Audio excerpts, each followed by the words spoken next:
At the dormitory entrance, I broke up with my childhood sweetheart, Jenny. She didn't even lift her head, just because I didn't go with you to that group dinner and went with him instead. Yes. She treated it as nothing more than me sulking, her fingers flying as she replied to messages from another man. I don't know what he sent her, but she hurriedly said goodbye to me. Before leaving, she didn't forget to sigh helplessly and speak to me in that indulgent tone I knew so well. Stop making a fuss. Go to bed early tonight. You have a military training activity tomorrow, a long-distance hike. I'll come and keep you company. She walked away without looking back, never seeing the farewell in my eyes. This childhood friends-turned-lovers relationship had reached its time to end. Chapter 1. I called my dad and told him I agreed to go abroad. I went to the off-campus apartment where Jenny lived and took all my belongings with me. Yet my mind couldn't help drifting back to yesterday. She had clearly promised to accompany me to the dormitory dinner, only to suddenly go missing. At the restaurant, under my roommate's suspicious and mocking gazes, I forced myself to keep calling her again and again. Jack, looks like your girlfriend doesn't care that much about you after all. A roommate who had never gotten along with me glanced at my awkward expression, his smile loaded with implication.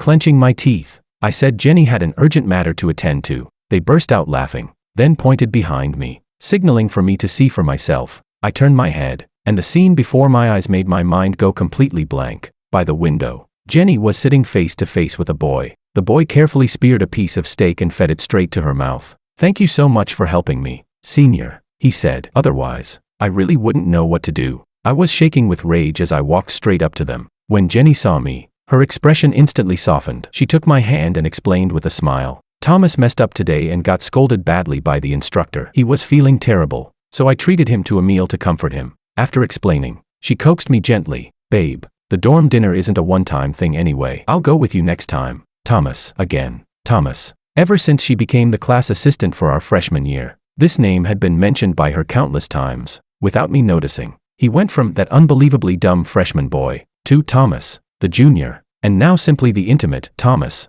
I kept a stiff face, not even having time to speak before Thomas beat me to it, grinning as he greeted me. "Hi, Jack. It's all my fault for being so slow. Good thing Senior is willing to teach me so patiently." Looking at his carefully styled hair, still packed with gel even during military training, I couldn't help but sneer. "If you already know you're slow, maybe cut down the time you spend on your hairstyle and use it to actually practice. That way you wouldn't be the only freshman in the entire grade who can't even remember the moves." Thomas's smile froze instantly, his eyes reddening. Jenny snapped at me sharply. "Jack, how can you be so mean? Apologize to Thomas right now." Not giving her the chance to continue blaming me, I turned around and left. That night, I curled up on my bed, my roommate's sarcasm and cold mockery seeping through the bed curtains nonstop. My tears soaked the pillow despite my efforts. Suppressing the ache in my chest, I stubbornly clutched my phone, waiting for Jenny to come and comfort me. From childhood to now, no matter how we argued, we had never gone more than an hour without speaking. Jenny would always act cute and tease me until I laughed through my tears, but this time, her message never came. What came instead was a post from Thomas. "You stayed up so late practicing with me and even treated me to a drink. That was awesome." Attached was a photo of Jenny's beautiful side profile under dim lighting. I stared at the picture for a few seconds. The heart I had been wrestling with all night finally sank heavily, sinking into a bitterness that wouldn't disperse. Back then, all it took was Jenny saying, "Babe, I want to see you every day."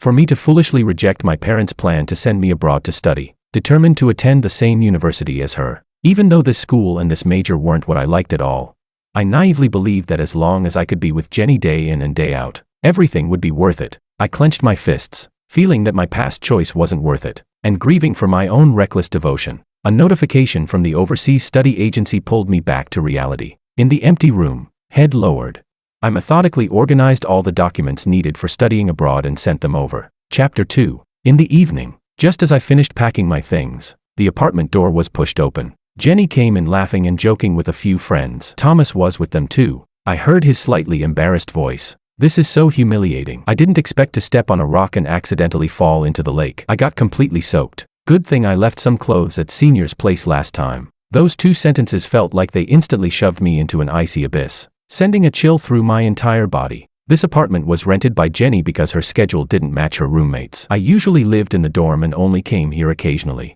How could she let Thomas come here? She even let him leave clothes behind.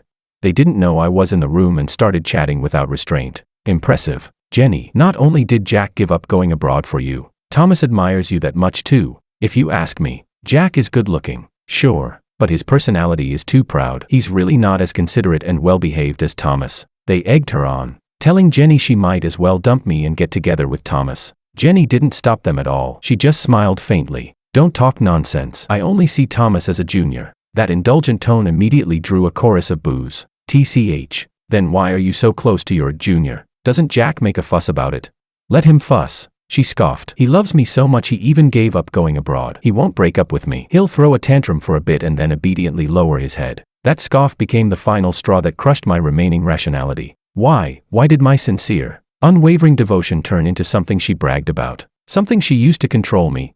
Amid their teasing about how she had men wrapped around her finger, I felt utterly humiliated. Like a clown with reddened eyes, I rushed into the living room. The laughter stopped abruptly. I was just about to speak when I saw Thomas holding a ragdoll cat in his arms. My voice instantly carried an uncontrollable tremor. Who brought a cat in here? Take it out, now. I have asthma. Cat fur is a clear trigger. Jenny knew that too. Yet she still indulged Thomas and let him bring the cat over. Little Seven is a cat Thomas keeps in the dorm. The dorm supervisor has been checking more strictly lately, so I'm helping him take care of it for a while. Thomas smiled and stuffed the cat into my arms. Jack, do you want to hold it? It's really well behaved.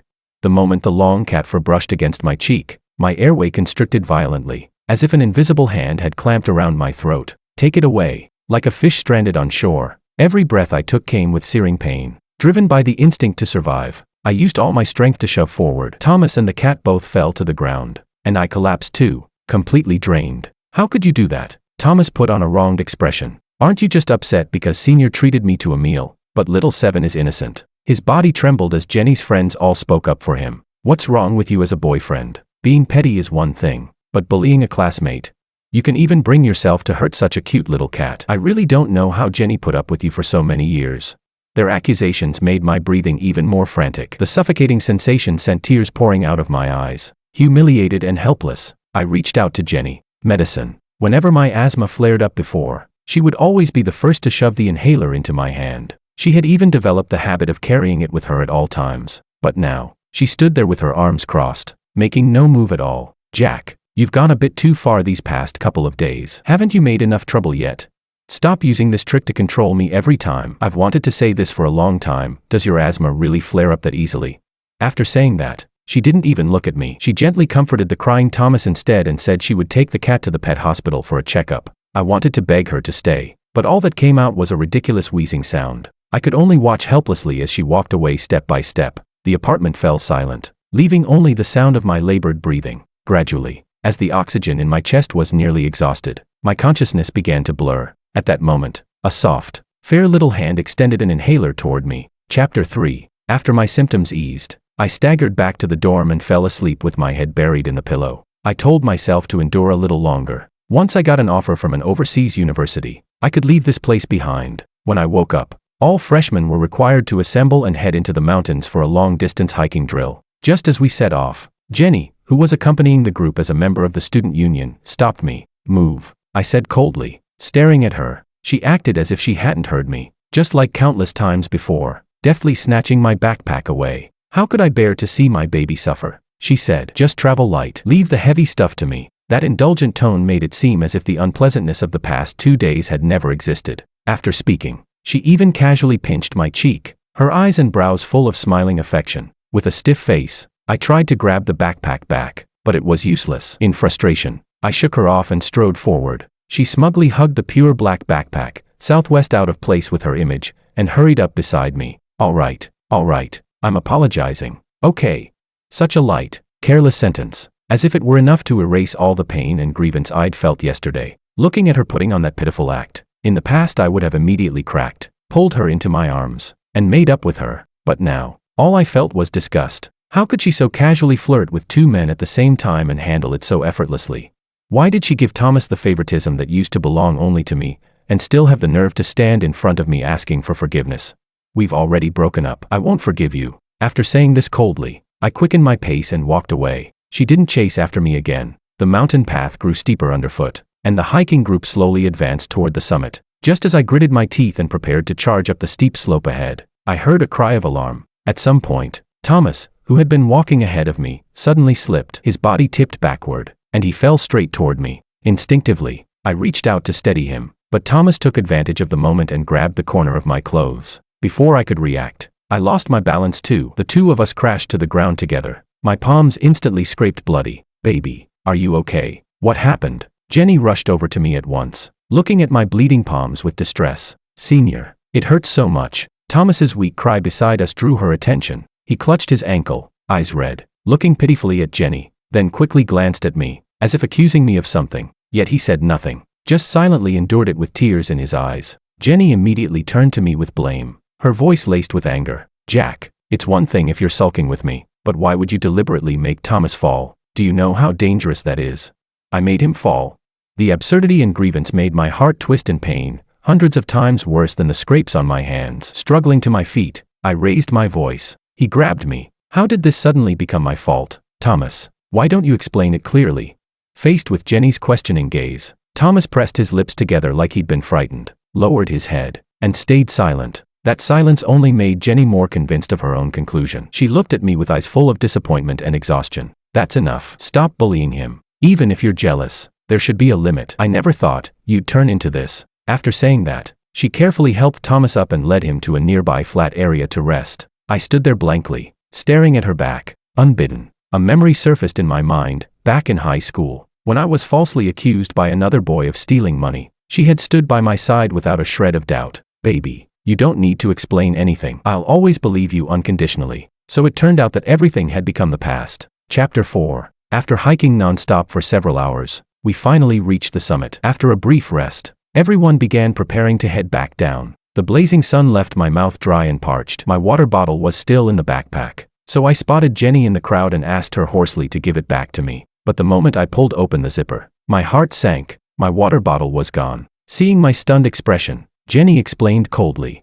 Thomas finished all his water, so I gave him yours. Just consider it an apology for making him fall. She paused for a moment, then softened her tone anyway. All right, he's not seriously hurt. I'm not blaming you anymore. Just don't do it again. I'll have him return the bottle to you now. Under the shade of a tree not far away, Thomas was holding my water bottle, taking small sips. So annoying. Climbing a mountain got my sneakers all dirty, he muttered, then casually poured most of the remaining water over his mud-stained shoes with a splash. What are you doing? I rushed over furiously to grab it. He yelped and let go. The bottle fell into the mud, completely empty. Fire practically shot from my eyes as I yelled at him. What's your problem? Using my drinking water to wash your shoes? Baby, calm down. Jenny followed after me, trying to soothe me, but I shoved her hard, making her stagger. I already told you his fall had nothing to do with me. Why should I apologize to him? What right do you have to give my things to him without asking? Who are you trying to play the saint for? My throat was so dry it felt like it was about to catch fire. Looking at my reddened eyes, Jenny sighed. Thomas just likes to keep things clean. He didn't do it on purpose. Don't be so petty. There's backup bottled water with the student union logistics team. I'll go get you some. Be good and wait here. With that, she hurried off in big strides. Thomas's eyes flickered, as if he was thinking about something, and he followed after her. The blood from the scrapes on my palms had already dried, leaving behind an unpleasant sticky sensation. After hours without a single drop of water, my vision had begun to darken around the edges. I could only sit down where I was to rest and wait for Jenny to bring water back. But after waiting a long time, long enough for the main group to start gathering and heading downhill, she still hadn't returned. With a dark expression, I took out my phone to contact her, only to see photos someone had posted in the freshman group chat. Even during a hiking drill, we still get forced to watch PDA shoved down our throats. Scrolling through the chat history, I finally learned that Thomas had suddenly felt dizzy from heat exhaustion. Jenny had immediately supported him. The two of them pressed closely together, and anxiously got into a car parked halfway up the mountain to leave early. Sadness and desolation overwhelmed me. The Jenny I had known for over a decade seemed to be gone. The version of her who could abandon me so casually now felt like a stranger. The sun burned overhead. Dizzy and lightheaded,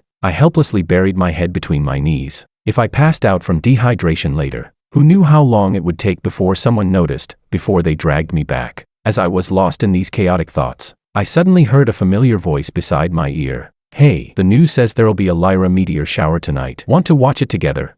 Chapter 5. I lifted my head in a daze and fell straight into a pair of deep, steady eyes. It was Francesca, one of Jenny's friends and the department beauty of their major. That day at Jenny's apartment, when everyone had been chattering away and mocking me, she had been the only one who spoke up for me. Her expression calm. If you already have a boyfriend but still keep things unclear with other men, that's your fault first. Does he not have the right to be angry?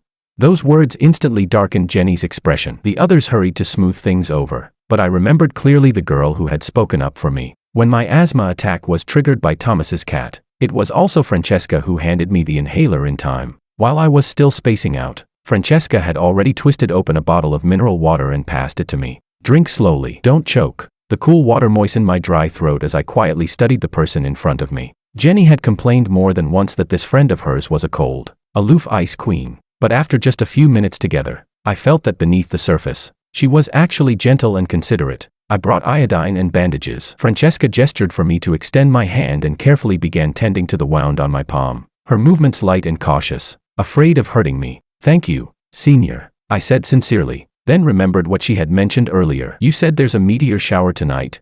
As my strength gradually returned, the heavy emotions that had been weighing on my heart dissipated. My eyes lit up. I've always wanted to see a meteor shower.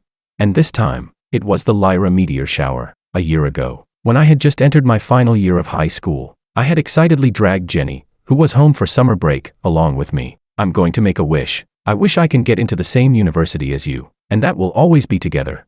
You believe that stuff? So silly. Jenny had patted my hand helplessly, then refused me on the excuse that she needed to entertain her college classmates. That night, disappointed, I stood alone on the rooftop for a long time. In the end, due to a sudden change in the weather, I didn't even get to see that meteor shower. I widened my eyes in shock. Among Jenny's college classmates back then, Francesca had been there too. Francesca laughed softly. I wasn't sure if it was my imagination, but a faint blush rose on her fair face. The weather will be good tonight. You'll definitely see the meteors, and I hope all your wishes come true. What I didn't know was that on that lost and desolate night a year ago, Francesca had been not far away. The boy's dejected, downcast silhouette had, without reason, slipped into her heart from that moment on. You must be starving. Want to eat something first? Francesca took out a few strips of jerky. Astonishingly, they were my favorite flavor. Seeing me accept them without hesitation and start eating, she curved her lips slightly and brought up another topic. I heard you're preparing to go abroad. Ever since I made up my mind to study overseas, I'd been busy requesting various certification documents from the department. I hadn't deliberately kept it secret. For someone as observant as Francesca, it wasn't surprising that she knew. What was laughable was that Jenny, my girlfriend, still had no idea. Which school are you applying to? Francesca asked again, a hint of anticipation creeping into her tone. After a brief pause, she explained that she would be a senior next year and was planning to go abroad for graduate school as well. Southwest. She paid close attention to these things. Naturally, we added each other on WeChat and agreed to share any useful information. Maybe one day we really would end up in the same country, even the same city, able to look out for each other in a foreign land. After chatting for a while, we both fell silent. Being with Francesca brought a strange sense of comfort. There was no need to rack my brain for topics. Even sitting in silence didn't feel awkward at all. We sat side by side on the mountaintop. The cool summer night breeze brushed past us, and above, the stars shone brilliantly. When the first meteor streaked dazzlingly across the night sky, I excitedly grabbed her hand, stood up, and clasped my palms together to make a wish. It was completely different from last year's. This time, it had nothing to do with Jenny. I wished only for myself, that I would become resilient and independent, and that my future would be bright and open. When I opened my eyes again, meteors were still streaking across the sky from time to time. I turned my head to look at the girl beside me. Her usually cool features were now unbelievably gentle. Her lashes were lowered, and a quiet shimmer flowed through her eyes. My heart stirred for no reason. I suddenly realized that in the past, my eyes had only ever seen Jenny. I had firmly believed she was the best girl in the world, so I suffered for her and grieved over her. But once I finally looked away, I discovered that there had always been better scenery right beside me. Chapter 6. After sending the overheated Thomas to the campus clinic, Jenny hurriedly comforted him with a few words and was eager to leave to look for me. I was still thirsty, still waiting on the mountain for a long time. She didn't want to disappoint me again. Just as she was about to turn and leave, Thomas suddenly reached out and grabbed her sleeve. Senior, could you stay and keep me company for a bit? He lowered his head weakly. My head is still spinning. Can you take me back to the dorm later? She had always enjoyed this feeling of being relied on, of being needed. But now, hearing Thomas's voice, Jenny irritably tugged at her long hair. For no reason, she thought of how I never acted like this. Even when I occasionally threw tantrums or acted willful, my core was always strong. Yes, that was exactly what she loved most about me. Resilient, independent, like a little son. How could she let her son feel sad and disappointed? The urge to see me grew stronger and stronger. She tried to brush Thomas off with an excuse so she could leave, but he wouldn't let go. Gathering his courage, he blurted out, Senior, actually. I really like you. I want to be with you. Jenny stepped back in shock, pulling away from him. Thomas, what are you saying? I have a boyfriend. Jack is my boyfriend. She hurriedly explained that from beginning to end, she had only ever liked me, and that Thomas had misunderstood everything. Senior, you're lying. Thomas's eyes seemed to well up with moisture. If you didn't like me, why would you ditch Jack at the group dinner and stay with me? Why would you practice with me until late at night and buy me drinks? You even let me go to your apartment. And you, stop talking. Jenny cut him off abruptly, her voice trembling at the end. Just what? Just feeling sorry for a boy who had just started college, so she kept softening and helping him, just enjoying the sense of superiority that came from his dependent gaze.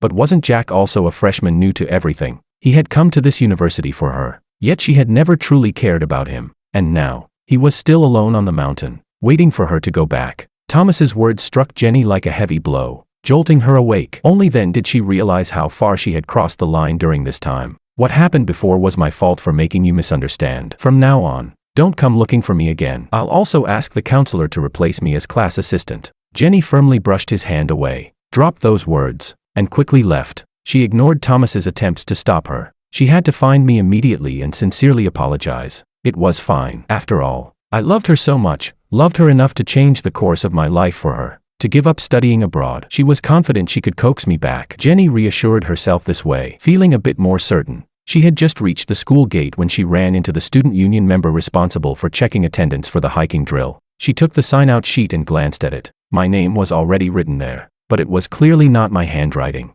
What's going on? Where's Jack? She asked urgently. That student replied. Francesca said Jack is with her right now, so she asked us to sign out for him. Another student, unaware of Jenny's relationship with me, joked. They even said they're going to watch a meteor shower on the mountaintop tonight. Don't be fooled by how cold Francesca looks. She's actually pretty good at going after younger guys. Jenny felt all the blood in her body freeze. Under the puzzled gazes of the two students, she began calling me like crazy, only to realize she had already been blocked. She immediately turned to contact Francesca, also with no result. Just then, her phone rang. Jenny tapped it open in wild hope, only to see it was her mother calling. Mom, what is it? I'm really busy right now. She answered distractedly. Her mother's displeased voice came from the other end. I just wanted to ask whether you little brat, bullied Jack or not. How did I hear from his dad that he suddenly agreed to go abroad again? Growing more agitated as she spoke. I'm warning you, Jack is someone we watched grow up too. Your dad and I absolutely won't allow you to. Her mother continued talking non-stop, but Jenny could no longer hear a word. All that echoed in her mind was that sentence. He suddenly agreed to go abroad again. The hand holding her phone fell limply to her side. Chapter 7. I slept very well. Early the next morning, just as I walked out of the dorm building, I saw Jenny standing there, her eyes bloodshot. Baby, I'm sorry. Is your hand feeling better? Let me change the dressing for you. She reached out, trying to pull me into a forceful hug, but I took a step back, making her grab nothing but air. We've already broken up. Don't touch me, and don't call me baby. No, that was just something you said out of anger. Panic flickered across Jenny's face for a moment as she stubbornly corrected me. Do you think I don't know you? You're just overly jealous. You always get jealous. It's my fault. From now on I'll definitely keep my distance from other guys. I won't make you sad again. She was completely immersed in her own narrative, not listening to a single word I said. Disgusted, I tried to walk around her. She grabbed my wrist tightly. Why are you ignoring me? And why were you with Francesca last night? Why did Mom say you agreed to go abroad again? How could you make such a big decision without discussing it with me? Her reddened eyes locked onto the neatly bandaged gauze on my hand, her expression changing abruptly. The barrage of questions almost made me laugh in anger. She actually had the nerve to interrogate me like this. Jenny, I'm single now. I don't need to report anything to you. Before I could finish, Francesca appeared behind me and coolly brushed Jenny's hand aside. Sorry, excuse us. Then she stuffed the breakfast she'd brought straight into my hands. Jenny, Jack has already made himself very clear. He wants to break up with you. She waved her phone screen at Jenny. As a friend, I'd advise you to deal with your own mess first and stop clinging to him. It turned out that late last night, someone had exposed Thomas on the campus forum for repeatedly and deliberately inserting himself into other people's relationships back in high school. His reputation there had already been ruined long ago. No one expected him to pull the same tricks after entering college. As soon as the post went up, someone recognized him. Hey, isn't this the freshman who got heatstroke during the hiking drill and was helped into a car by a senior on the spot? The comment section exploded. Yeah, I saw them too, they were practically glued together. I even low-key shipped them back then. Who would have thought? Classmate, shipping everything will only ruin your brain. I know the girl who helped him, she clearly has a boyfriend. So this is what they mean by, flies only swarm cracked eggs. Plenty of freshmen from the military training jumped in to defend me. Speaking of that, during the mountain hike, that guy Thomas slipped on his own and even grabbed Jack, dragging him down with him.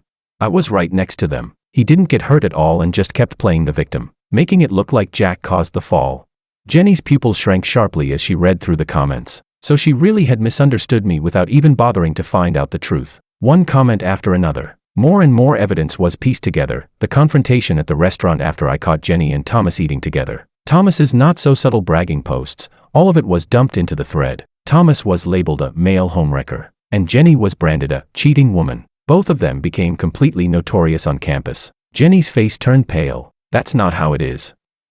I didn't cheat. I don't like him. But in the face of the endless stream of photos and videos, any explanation sounded feeble. Whether her behavior had crossed the line was obvious to anyone with eyes. She even tried to find Thomas to prove her innocence. But Thomas had already gone to the faculty office to apply for a leave of absence, hiding from the overwhelming backlash and the cold, cutting remarks that followed him everywhere on campus. Jenny didn't fare much better. She had always maintained the image of a warm, positive, reliable senior, both in her department and in the student union. Overnight, everything changed. She had to scramble to deal with the fallout, leaving her with no time to keep pestering me. And during that same period, I successfully received an offer from my dream school. In just a few days, I would be leaving. Thank you for your help, senior. Before I left, I treated Francesca to a meal to thank her. The cold on the outside, warm on the inside. Girl lowered her head a little awkwardly. It was nothing, really. She and Thomas had graduated from the same high school. The things Thomas had done were infuriating enough that even though she was a few years older, all it took was asking around among juniors she knew to learn the truth. Jack, you're truly outstanding. Francesca's eyes shone like stars as she looked at me, filled with admiration and encouragement. I wasn't some clueless boy new to love. After spending these days together, how could I not understand her feelings? Unlike Jenny, who wanted to bind me to her side even if it held back my future, Francesca only supported me in choosing the path I truly wanted, even if it meant an ocean between us, because she would work hard to walk toward me on her own. So, can you give me 1 year? Her eyes were full of hope. We looked at each other and smiled. All right, I said softly. I'll wait for you. Chapter 8. On the day I left the country, Francesca had an important competition to attend and didn't come to see me off. That was just fine. Both she and I had our own pace to follow. Jenny, however, skipped class and rushed to the airport, stopping me just before boarding. Baby, no. Jack. Her eyes were full of pleading. Can you not go? She choked up. We've been together for so many years. Can you really just let it all go? I smiled. If I don't let it go, then what? Should I keep enduring your blatant favoritism, watching you stand me up again and again for Thomas, and then shamelessly accuse me of being mean?